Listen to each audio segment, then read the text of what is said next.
அப்பாவின் சமையல் அப்படிங்கறத இந்த ஷோ. எப்போதும் சமைக்கிற அப்பாக்கள் ஒரு பக்கம், அவருடைய பிள்ளைகள் இன்னொரு பக்கமாக இந்த நிகழ்ச்சியை நம்ம வச்சிருக்கோம். அதாவது கொதிக்கிற தண்ணியில அரிக்க போடுறதா இல்ல அரிசி போட்டு தண்ணி ஊத்துறதா? இந்த சமையல் செய்யறதுல எங்க அப்பாவை அடிச்சுக்க முடியாதுங்க. அப்படின்னா அது என்ன சமையல்? ஏன் இத உனக்கு சொல்லி ஆகணுமா? சொல்லுங்களேன். சரி சொல்லி தொலைறேன். எங்க அப்பா பரோட்டா சூப்பரா செய்வாரு. இங்க பரோட்டா சாப்பிட்டாலும் எங்க அப்பா செய்யற பரோட்டாவை தான் என்னோட மனசு தேடிட்டே இருக்கும். நீ கராத்த மாசம் நினைச்சு எல்லாரும் கூப்பிட்டு இருக்காங்க. ஆனா நீ புரோட்டா மாசம் இருக்கிறது எனக்கு ஒருத்தருக்கு தான். செவரொட்டி தொக்குன்னு சொல்லிட்டு ஒண்ணு பண்ணுவாரு. அதாவது இந்த காம்போ வந்து சூப்பரா இருக்கும். பரோட்டா சோவரட்டி தொக்கா. அடாடாடாடாடா.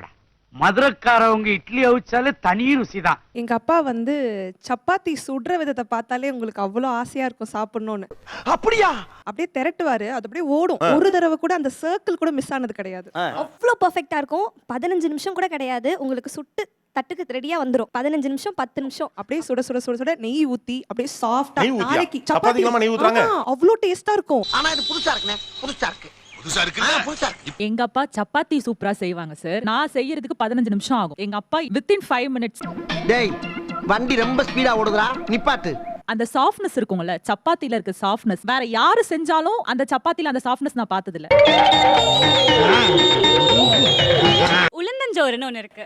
அப்படியே நல்லா நிறைய விட்டு அது உளுந்தஞ்சோறு எங்க அம்மா பண்ண நான் தொட கூட மாட்டேன். எங்க அப்பா திட்டுவாரு சாப்பிடுன்னு. அதே எங்க அப்பா செஞ்சு கொடுத்தா அவ்வளோ விரும்பி சாப்பிடுவேன். அது கூட பள்ளிப்பாளையம் சிக்கன் வேற லெவல்ல இருக்கு. அப்படிங்களா? ரொம்ப சந்தோஷம். உளுந்தஞ்சோரோட பள்ளிப்பாளையம் சிக்கனா? ஆமா சார். ஆனா அப்பாக்கள் உள்ள வந்தா பயங்கரமா இருக்கு காம்பினேஷன்லாம்.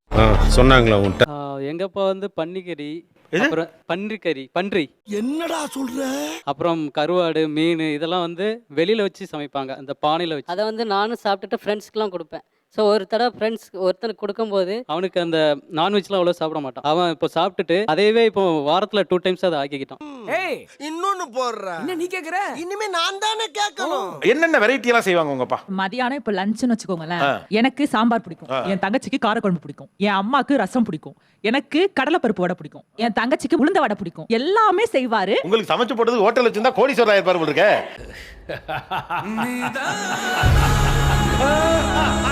அப்பா கொஞ்சம் விஷன் ப்ராப்ளம். டேடி நான் தான் பேசுறேன். இங்க நேரா பாருங்களேன் கொஞ்சம். பட் ஆனா விஷன் ப்ராப்ளத்தோட சமைக்கிறாரா? Yes sir. வேற லெவலுங்க நீங்க, வேற லெவல். ஒரு 18 இயர்ஸாவே அவர் வேலைக்கு போவேனா நம்ம வீட்ல எடுக்கலாம் அப்படின்னு நினைச்சதுல இருந்து அவர் சமைக்க ஆரம்பிச்சிட்டார் சார். என்ன சமையல் அவருடைய சமையல் அடிச்சுக்க முடியாது? எனக்கு பிடிச்ச மாதிரி இந்த சில்லி சப்பாத்தி, கொத்தமல்லி மாங்காய் சாதம், டக்குன்னு ஒரு நாட் சோ காமன் ஃபுட்டை வந்து எனக்காக எனக்கு என்ன எதெல்லாம் மாங்காய் பிடிக்கும், நெல்லிக்காய் பிடிக்கும், நெல்லிக்காய் சாதம். ஸோ இந்த மாதிரி எனக்கு எது பிடிக்குமோ அது ஒரு சாதமா எனக்கு பிடிச்ச மாதிரி ஒரு இன்னோவேட்டிவான ஃபுட்ஸ். ஃப்ரெண்ட்ஸுக்கு போனாலே காலி ஆயிடும் அந்த மாதிரி எனக்கு. என்ன அருவம் பண்ணுமா இருந்துட்டு ஒரு ஹோட்டலே காலி பண்ணிட்ட? எங்க அப்பா நீங்க எவ்வளவு தோசை கேட்டாலும் அது சூப்பரா போடுவாரு. ஒரு 10ல இருந்து 15 வெரைட்டி தோசை போடுவாரு. ஹோட்டல்ல என்ன வெரைட்டியோ அது அப்படியே வீட்லயே. 15 வெரைட்டினா என்னமா அது? என்ன 15 வெரைட்டினா ஒரு எனக்கு லிஸ்ட் பண்ணுங்க. டேய் கேக்குறால சொல்றா.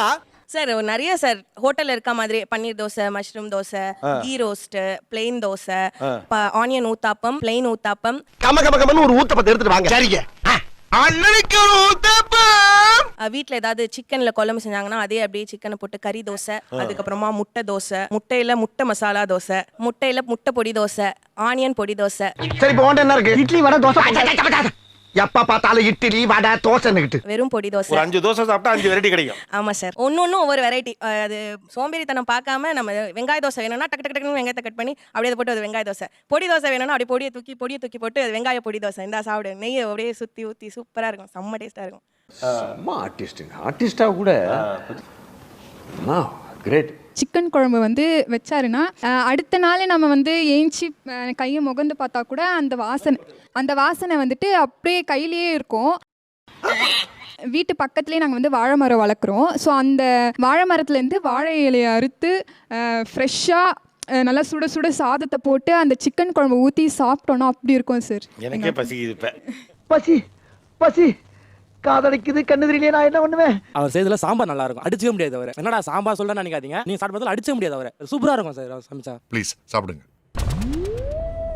எங்க அப்பா வந்துட்டு இடியாப்பம் சூப்பரா செய்வாரு. இடியாப்பம்? இடியாப்பம் தேங்காய் பால். இடியாப்பம்னா அது ரெடிமேட் இடியாப்பத்தை வாங்குவாரா இல்ல அவரே புளிவாரா? அவரே செய்வாரா? எங்க டாடி வந்துட்டு இப்ப நம்ம வெளியே சாப்பிட்டு போல அது மாதிரி ஃபாஸ்ட் ஃபுட் ஏதாச்சும் சாப்பிட்டு பார்த்துட்டு அதே டேஸ்ட்டுக்கு ஹெல்தியா செஞ்சு கொடுத்துருவாரு. எந்த ஃபுட்டு சொன்னாலும் இது நான் சாப்பிட்டேன் எனக்கு இது வேணும்னா அது அவர் அந்த ரெசிபி அவரா இது இப்படி பண்ணலாம், இது இப்படி தான் பண்ணியிருப்பாங்க அப்படி சொல்லி பண்ணி கொடுத்துருவாரு எந்த டிஷ்னாலும். எங்கள் அப்பா காரக்குழம்பு ரொம்ப நல்லா வைப்பாங்க சார். ஆக்சுவலாக எங்கள் அம்மா வந்து நிறைய எஃபர்ட் போட்டு நிறைய இன்க்ரீடியன்ஸ்லாம் சேர்த்து என்னென்னமோ ரொம்ப நேரம் செலவு பண்ணி, ஆனால் அது சுமாராக தான் இருக்கும். ஆனால் எங்கள் அப்பா சிம்பிளாக ஒரு 10 நிமிஷம் ஒரு கொஞ்ச நேரம் தான் செய்வாங்க. சிம்பிளாக தான் இருக்கும், ஆனால் அவ்வளோ டேஸ்ட்டாக இருக்கும். சபாஸ் மாப்பிள்ள சபாஸ். ஆட்டோட மூளை செய்வார் சார். ஆட்டு மூளையெல்லாம் செய்வாப்ல. ஐ ஆம் தொடக்கரி மார்த்தாண்டம், சன் ஆஃப் வடக்கரி மார்த்தாண்டம். அப்பாவின் சமையல் எந்த சமையல் அடிச்சுக்க முடியாது. சட்னி ஸ்பெஷலிஸ்ட். 4 வகை சட்னி தான், ஆனா அந்த 4மே நாக்குல வச்சா வேற யாராலையும் இந்த மாதிரி சட்னி அரைக்க முடியாது.